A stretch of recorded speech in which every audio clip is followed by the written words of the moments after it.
Assalamualaikum warahmatullahi wabarakatuh. Perkenalkan, nama saya Raudatul Janah, NIM saya 858335231. Saya dari Prodi Perguruan Guru Sekolah Dasar Universitas Terbuka Banjarmasin. Di sini saya akan mempresentasikan hasil dari yang saya amati tentang strategi difusi inovasi asesmen adiktif berbasis AI,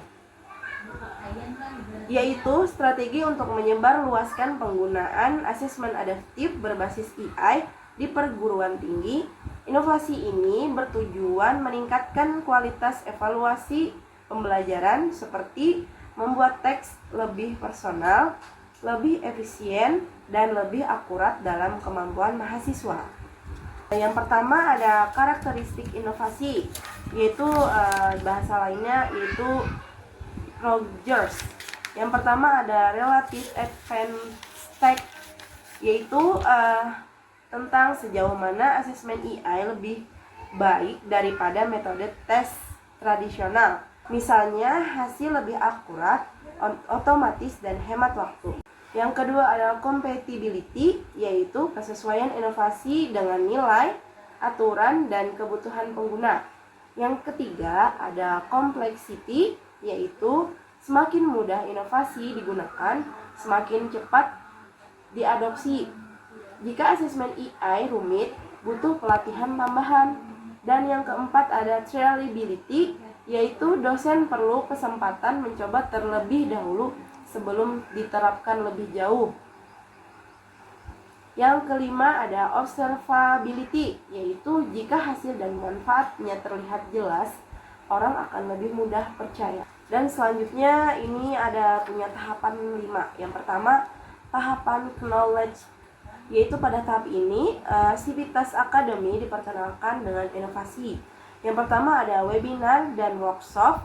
Dosen dan mahasiswa pertama kali mendengar atau mengetahui apa itu asesmen adaptif berbasis AI lewat webinar atau workshop. Yang kedua ada modul dan video.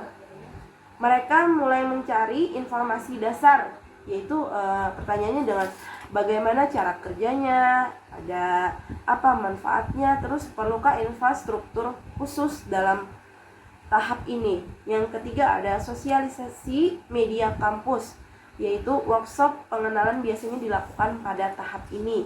Intinya pada tahap ini membangun awareness dan pemahaman awal. Selanjutnya pada tahapan kedua ada tahap persuasion, yaitu tahap pembujukan. Setelah tahu, pengguna mulai membentuk sikap terhadap inovasi, berfokus pada membangun minat dan sikap inovasi terhadap inovasi.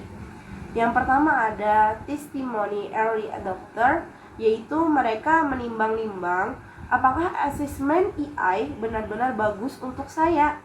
Dan yang kedua ada simulasi kelas. Apa itu? Yaitu sentimen positif atau negatif berbentuk diskusi dan demonstrasi nyata dilakukan agar pengguna percaya. Yang ketiga ada infografis manfaat. Apa itu? Strategi yang harus dilakukan kampus. Yang pertama menunjukkan bukti keberhasilan. Yang kedua demo penggunaan yang menarik. Dan yang ketiga menjawab kekhawatiran atau misalnya tentang keamanan data. Dan yang terakhir ada menyediakan mentor atau spesialis AI in education. Yang selanjutnya ada tahap decision, yaitu keputusan. Pada tahap ini, pengguna memutuskan menerima atau menolak inovasi.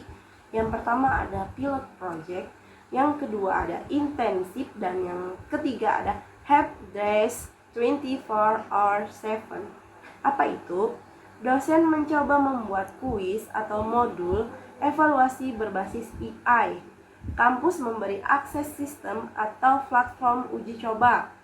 Yang ketiga ada jika pengalaman positif, pengguna setuju untuk mengadopsi. Dan yang keempat, jika pengalaman buruk, mungkin menolak. Keputusan dipengaruhi oleh yang pertama, ketersediaan dukungan teknis. Yang kedua ada mudah tidaknya penggunaan. Dan terakhir ada efisiensi dibanding cara lama. Jika hasilnya baik, keputusan menuju adopsi akan semakin kuat. Selanjutnya ada tahap implementation, yaitu tahap pelaksanaan. Pada tahap ini, asesmen adaptif AI mulai digunakan secara nyata dalam pembelajaran. Yang pertama dalam integrasi LMS, yang kedua pendampingan teknis, dan yang ketiga pelatihan lanjutan. Contohnya, dosen mulai memasukkan soal adiktif di LMS. Yang kedua, mahasiswa mengerjakan kuis tingkat kesulitannya berubah otomatis. Yang ketiga, fakultas mulai mengintegrasikan dengan kurikulum. Tantangan yang sering muncul apa? Yang pertama ada kesulitan teknis, yang kedua butuh pelatihan lanjutan, dan yang ketiga penyesuaian perangkat. Tujuannya untuk apa tahap ini? Tujuannya untuk memastikan inovasi berjalan dengan baik dalam praktik sehari-hari. Yang terakhir ada tahap confirmation, yaitu tahap konfirmasi. Tahap terakhir dalam difusi inovasi.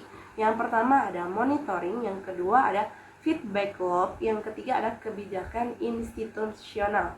Pada fase ini, pengguna mengevaluasi pengalaman mereka selama memakai asesmen EI. Yang kedua, mereka memastikan apakah keputusan mengadopsi inovasi sudah tepat. Yang ketiga, jika manfaat terlihat jelas, adopsi berlanjut bahkan berkembang. Dan yang terakhir, jika tidak, pengguna bisa menghentikan penggunaan atau kembali ke metode lama. Kampus biasanya melakukan monitoring, yang kedua mengumpulkan umpan balik, yang ketiga menyempurnakan sistem EI. Jadi, kesimpulan dalam presentasi saya, inovasi asesmen adaptif berbasis EI memiliki potensi besar untuk meningkatkan kualitas evaluasi pembelajaran di perguruan tinggi.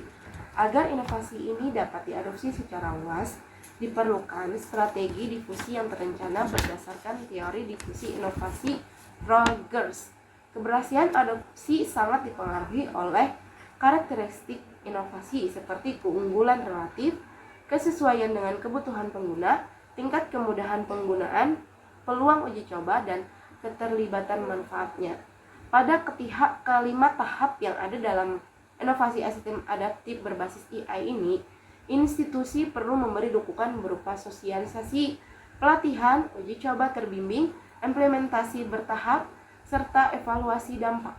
Dengan dukungan yang kuat dan pemahaman yang baik dari dosen maupun mahasiswa, asesmen adaptif AI dapat diimplementasikan secara efektif sehingga meningkatkan akurasi penilaian, personalisasi pembelajaran, dan mutu pendidikan secara keseluruhan. Demikian presentasi saya. Salah hilaf mohon maaf. Wassalamualaikum warahmatullahi wabarakatuh.